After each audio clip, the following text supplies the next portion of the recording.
Welcome. आप सभी दिव्य आत्माओं को मेरा प्रणाम।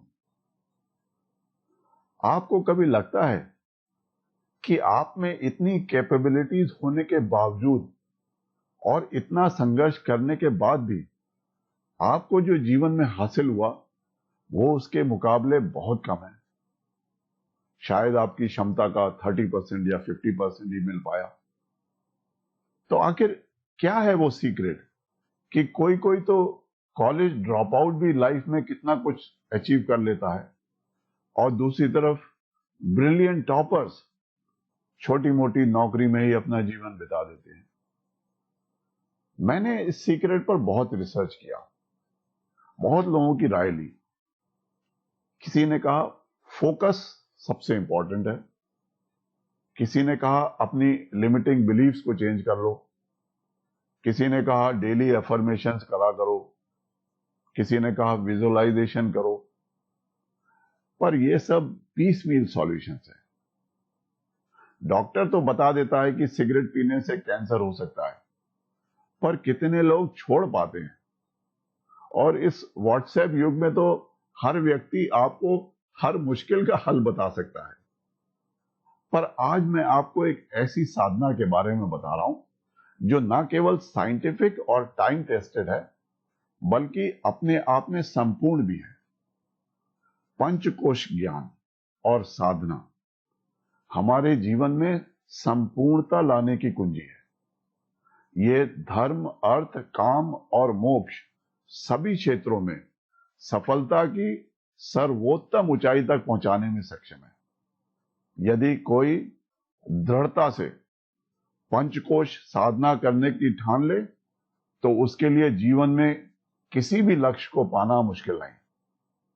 वो व्यक्ति जीवन के हर क्षेत्र में सफलता के परम शिखर को प्राप्त करने में सक्षम होता है।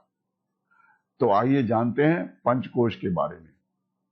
अगर पंचकोश साधना की कुछ कुंजियां आप पाना चाहते हैं तो इस वीडियो को अंत तक जरूर देखिएगा। लेकिन हमेशा की तरह शुभ कार्य करने से पहले भगवान गणपति और गुरुदेव का ध्यान कर लें। ओम श्री गणेशाय नमः।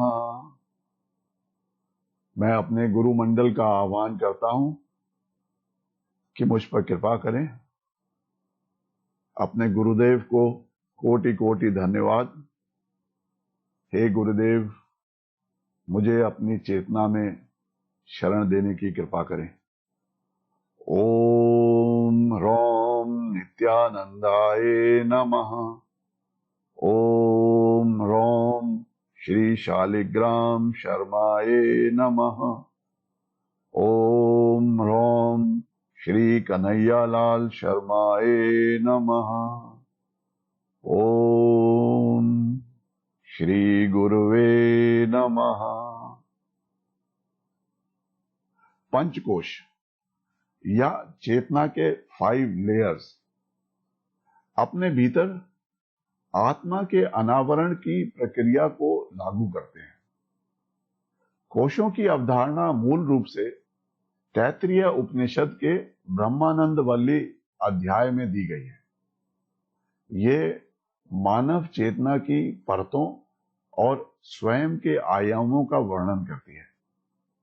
ये समझने के लिए कि सेल्फ या आत्मा क्या है और गैर आत्मा क्या है, चेतना के 5 कोशों की अवधारणा को समझना बहुत महत्वपूर्ण है।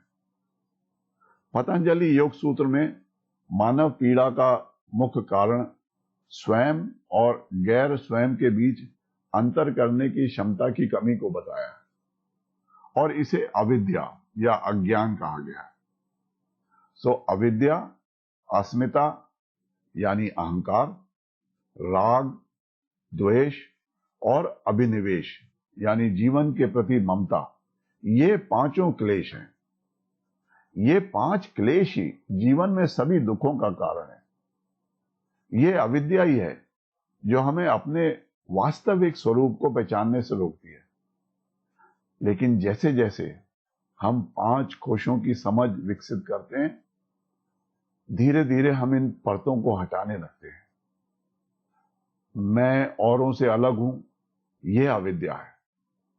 जिस दिन आपकी अविद्या हटी और आपने अनुभव करना शुरू कर दिया कि मैं और बाकी सब एक ही कॉन्शियसनेस का हिस्सा हैं, समझो आपने सफलता के पथ पर पहला कदम रख दिया। तो आइए देखें 5 कोशों को। पहला कोश है अन्नमय कोश। भोजन से बना पहला और सबसे बाहरी कोश अन्नमय कोश है, जो हमारे स्थूल शरीर का प्रतिनिधित्व करता है। इसको मूल निर्वाह के लिए चूंकि भोजन की आवश्यकता होती है, इसीलिए इसका नाम अन्नमय कोश रखा गया। यह कोश पंच महाभूत या पंच तत्व पृथ्वी, जल, अग्नि, वायु और आकाश से बना है। अन्नमय कोश बाकी और कोशों में प्रवेश करने का पहला द्वार है। यदि हम इस कोश की अच्छी देखभाल करते हैं, इसे स्वस्थ, स्वच्छ और अशुद्धियों से मुक्त रखते हैं, तो आंतरिक कोशों तक पहुंचना बहुत आसान हो जाता है। योगासन, फिजिकल एक्सरसाइज, स्वस्थ आहार आदि के अभ्यास से इस कोश को पोषण मिलता है। दूसरा कोश है प्राणमय कोश या प्राण ऊर्जा कोश।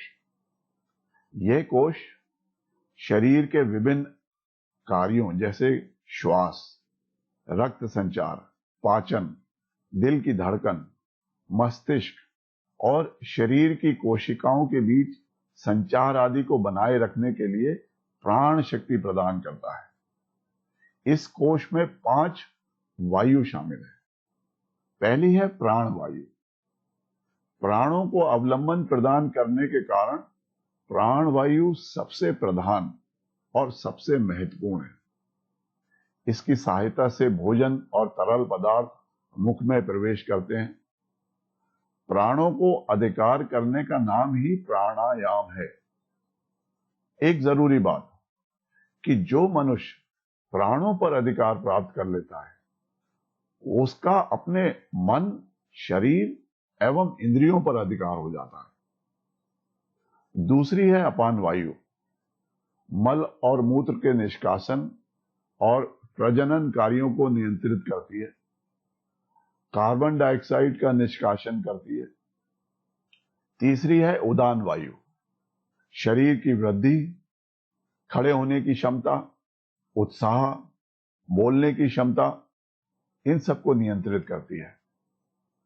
चौथी है समान वायु। भोजन की पाचन क्रिया को नियंत्रित करती है। हमारे फेफड़ों में ऑक्सीजन अवशोषित करने में मदद करती है और मन में संवेदनशील, भावनात्मक या मानसिक अनुभवों को दर्ज कराने में मदद करती है। पांचवी है व्यान वायु। पूरे शरीर में भोजन, पानी, रक्त और ऑक्सीजन को संचारित करती है और हमारी भावनाओं और विचारों को भी संचरण करती है। प्राण क्रिया या प्राणायाम इस कोश को पोषण देने में मदद करते हैं। इसे ध्यान रखें कि प्राणमय कोश हमारे अन्नमय कोश को कंट्रोल करता है। हमारे 90% रोग साइकोसोमैटिक होते हैं और स्थूल शरीर में प्रवेश करने से पहले वो प्राणमय कोश में प्रवेश करते हैं। इसीलिए आपने देखा होगा कि जो एनर्जी हीलर्स होते हैं, जैसे रेकी हीलर्स, वो प्राणमय कोश को एनर्जाइज करके रोग को ठीक कर देते हैं। अगर आपका प्राणमय कोश स्वस्थ होगा तो आप रोग मुक्त रहेंगे। तीसरा कोश है मनोमय कोश। यह मानसिक कोश है। मन और 5 कर्मेंद्रियों से मिलकर बना है। मन हमारी संज्ञानात्मक क्षमताओं को नियंत्रित करता है और 5 इंद्रियों से मिलने वाली जो सेंसरी इनपुट्स हैं, उनकी व्याख्या करता है। हमारी यादें, मेमोरीज, विचार, भावनाएं, इमोशंस, ये सभी मन का हिस्सा है। पतंजलि योग सूत्र का दूसरा सूत्र योग को परिभाषित करता है। योगश्च चित्त वृत्ति निरोधा। महर्षि पतंजलि कहते हैं कि चित्त की वृत्तियों का निरोध ही योग है। चित्त की वृत्तियां ही मानव पीड़ा का कारण है। अगर मन को नियंत्रित कर लिया तो हम शांतिपूर्ण और खुश रह सकते हैं, अन्यथा हम दुख की स्थिति में ही रहते हैं। महर्षि पतंजलि ने अष्टांग योग में प्रत्याहार, धारणा और ध्यान के माध्यम से मन की शांतिपूर्ण स्थिति को प्राप्त करने की तकनीकों का वर्णन किया है। संपूर्ण समर्पण की भावना के साथ किया गया ध्यान किसी भी व्यक्तित्व में अनोखा परिवर्तन ला सकता है और स्थायी शांति प्रदान कर सकता है। एक बात याद रखें कि मनोमय कोश हमारे दोनों कोश, प्राणमय कोश और अन्नमय कोश को कंट्रोल करता है। इसका मतलब यह हुआ कि यदि मन पर नियंत्रण कर लिया तो आपका प्राण शरीर और स्थूल शरीर दोनों पर कंट्रोल हो सकता है। हालांकि अपने मन पर नियंत्रण रख पाना ही सबसे कठिन कार्य है। चौथा कोश है विज्ञानमय कोश, अर्थात बुद्धि या अंतर्ज्ञान कोश। यह बुद्धि और 5 ज्ञान इंद्रियों से मिलकर बना हुआ बौद्धिक कोश है। विज्ञानमय कोश बुद्धि और सहज ज्ञान युक्त कोश है। यह हमें सही गलत, अच्छाई और बुराई के बीच भेदभाव करने की क्षमता प्रदान करता है। ना बुद्धि के 2 घटक हैं। एक हमारे अहंकार के द्वारा नियंत्रित है, जो हमारे पिछले जन्मों के संस्कारों द्वारा संचालित है, और दूसरा घटक हमारे शुद्ध अंतर्ज्ञान यानी इंट्यूशन से नियंत्रित होता है। अहंकार से प्रेरित कार्य हमेशा दुख और पीड़ा को जन्म देते हैं, जबकि इंट्यूशन से संचालित क्रियाएं हमें संतुष्टि और खुशी प्रदान करती हैं। भक्ति, परम चेतना के साथ साथ समर्पण इस कोश का पोषण करती है। और याद रखें कि विज्ञानमय कोश हमारे बाकी कोशों, अन्नमय कोश, प्राणमय कोश और मनोमय कोश तीनों को कंट्रोल करता है। 5वां कोश है आनंदमय कोश, परमानंद। आनंदमय कोश आनंद कोश है, जो हमें शरीर, मन और बुद्धि तंत्र के आनंद को अनुभव कराता है। अन्य 4 कोशों को पार करने से शुद्ध आनंद की अनुभूति होती है। ये हमारी उस स्थिति को दर्शाता है जहां we can be happy without a reason. ये कोश हमारी आत्मा के सबसे करीब है, जो हमेशा शुद्ध और अपरिवर्तित है। इस आनंद को हम अष्टांग योग के 8 अंगों में से अंतिम अंग समाधि के रूप में अनुभव कर सकते हैं। अब आप समझ सकते हैं कि यदि हमने 5 कोशों को अलाइन कर लिया तो हमने अपने मन, बुद्धि, प्राण और शरीर पर कंट्रोल कर लिया। इससे होगा ये कि पहले हमारा स्थूल शरीर स्वस्थ होगा, दूसरा हमारा प्राणमय कोश स्वस्थ होने से किसी भी कार्य को करने की एनर्जी बनी रहेगी, किसी भी काम को हम पूरे जोश के साथ कर सकते हैं। तीसरे, मनोमय कोश को साधने से मन नियंत्रण में रहेगा, इससे किसी भी कार्य में हम कंप्लीटली फोकस कर सकते हैं। चौथा, विज्ञानमय कोश को साधने से हमारी बुद्धि सही और गलत का उपयुक्त फैसला ले सकती है।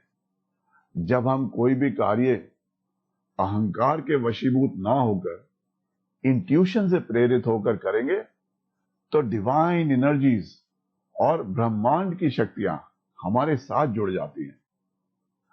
तो जो हमने इस वीडियो के शुरू में विचार किया था कि ऐसी क्या सीक्रेट है जो किसी भी आम मनुष्य को महान बनाने में सक्षम है, इतिहास में ही नहीं, आज के जीवन में भी आपको ऐसे बहुत से एग्जाम्पल्स दिख जाएंगे, और उनमें विश्व के वेल्दीएस्ट लोग शामिल हैं जिन्होंने अपने इंट्यूशन के आधार पर काम करना शुरू किया और इतिहास रच डाला। और आनंदमय कोश साधने से आप उल्लास और आनंद से किसी भी कार्य को संपन्न कर सकते हैं। यही नहीं, 5 कोशों को अलाइन करने से आप दिव्यता से जुड़ जाते हैं और ईश्वरीय शक्ति आपके कार्यों में मदद करती है। अब आप ही बताइए, यह सब करने पर क्या कोई कभी लाइफ में असफल हो सकता है? पंचकोश साधना से भोग और मोक्ष दोनों की प्राप्ति हो सकती है।